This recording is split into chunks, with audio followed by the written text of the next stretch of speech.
Hey YouTube, it's Weird Paul. It's time once again for my monthly thrift store score video. Today, we'll take a look at my thrift store haul from June of 2016. Everything you see in this video was purchased at a thrift store, and unless I say otherwise, everything was $1 or usually less. Let's start off today with toys and games. I got a 1987 California Raisin. He's one of the larger ones with a surfboard. I got 4 yo-yos. This one's from Elby's, 2 Dunkin' Butterflies, and a Dunkin' Mosquito. I never had one of those before.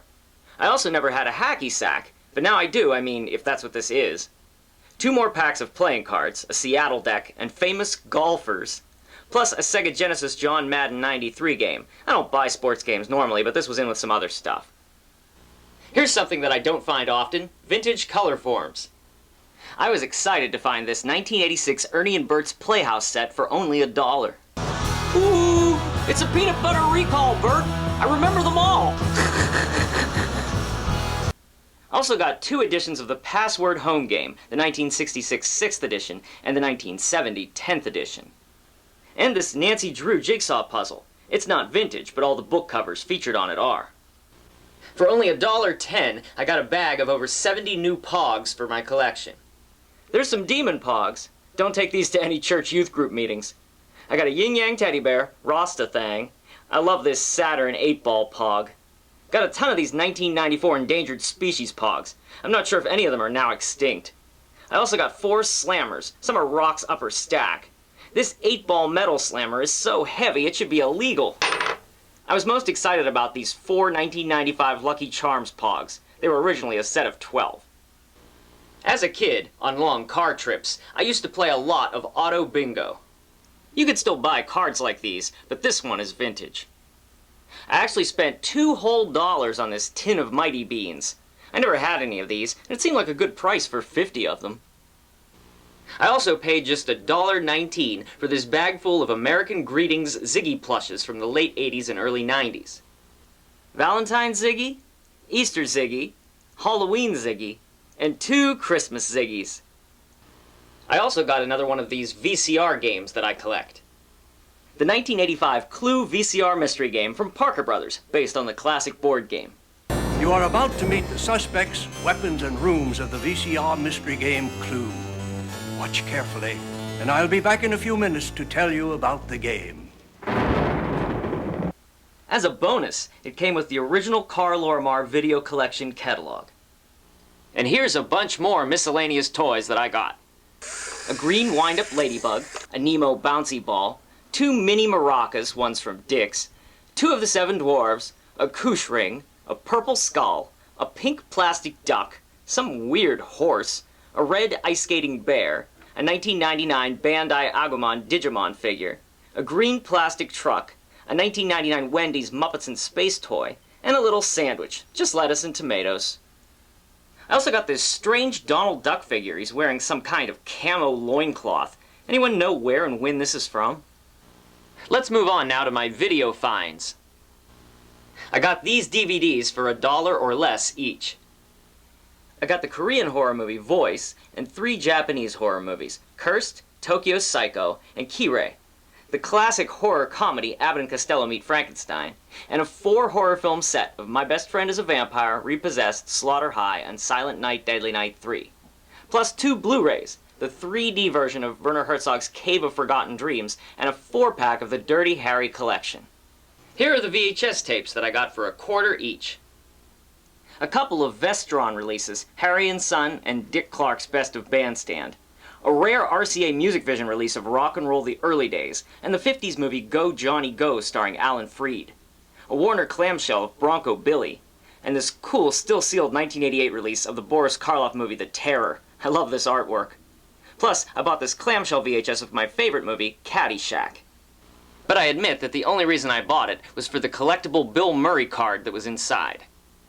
Time to move on to the miscellaneous category. I got a 1987 Spuds MacKenzie mug. Spuds was the original party animal. I also got this 1995 Batman Forever glass Riddler mug. It came from McDonald's. 2 1997 Disney Hunchback of Notre Dame lithographs from Hallmark, and a few new magnets of Chef Boyardee beef ravioli, superior meat products, and Rust-Oleum. I also ended up with this 1990 letter from Tracy to Margaret about a wine caddy. And once again, I got a ton of new stickers. Too many to show, but here's a few of them. Pokemon, Super Mario Brothers, E.T., The Magic School Bus, Clifford and Arthur, Yu-Gi-Oh!, Disney, Scooby-Doo, Spider-Man, Bugs from Kid Cuisine, Bunnies in Tutus from Lisa Frank, and these most excellent root beer stickers. Now, let's take a look at my audio scores. Here's some CDs that I got for 50 cents or less each. Double CD set Smiling Phases by Traffic, Presto by Rush, Hot Buttered Soul by Isaac Hayes, Rock and Roll is Here to Stay 2 CD set of 50 songs, Who Made Who and For Those About to Rock by AC/DC, and the great soundtrack set Elvis at the Movies. I had no idea that Elvis was ever in Led Zeppelin. Let's check out the LPs that I got for 33 cents each. Canned Heat Live at Topanga Corral, Eddie Money No Control, Mick Jagger She's the Boss, Rod Stewart Footloose and Fancy Free, the soundtrack from the film Paint Your Wagon with the collectible booklet, great motion picture themes from Jean Harlow films, and the complete recordings of Marlene Dietrich. Someone saved some newspaper clippings inside. I also bought this Harmonicats record just for the cover art, and this Music of the Bavarian Alps record really makes me want to go there. Right now. Let's move on to cassette tapes that I got for between 5 and 25 cents each. The Juliet Letters and Mighty Like a Rose by Elvis Costello, Traverse City and Sentimental Hygiene by Warren Zevon, Dynasty by Kiss, Pink Floyd's Dark Side of the Moon, Ted Nugent and the Amboy Dukes' Tooth, Fang, and Claw, Pittsburgh's Donnie Iris' King Cool, and Samantha Fox says Touch Me. Also got Squirrel Nut Zipper's Hot, Brian Eno's Taking Tiger Mountain by Strategy, Bullet LaVolta's Swan Dive, the Buffalo, New York punk band Bad People's First 7 Inches, and April Wine's We Like to Rock. Of course you do, fellas. Now we're gonna finish it up with books and magazines. One of the things that I had in the 80s that I don't have anymore was a large collection of Charlie Brown books. And as of right now, I've started that collection up again with 1980s You're Barking Up the Wrong Tree, Snoopy. I also got a couple of 1970s first American editions of Smurf paperback comics. King Smurf and the Astro Smurf. I got a new Lego DC Superheroes comic book and 4 volumes of manga, Girl Meets Girl #1, Monster Collection #2 and #4, and Ikebukuro Westgate Park #1. Here's a 1986 My Pet Monster Goes to School book. Seems like a fairly normal occurrence. And a 1947 Bozo and His Rocket Ship book. The record is missing, but it has great illustrations. The first magazine that I ever had a subscription to was Sesame Street Magazine in the 70s. This month, I got 5 classic issues from the late 80s and early 90s. I also got an October 1991 issue of People magazine and a February 2000 collector's issue of Interview. My favorite books that I found were these 6 vintage sticker and coloring books.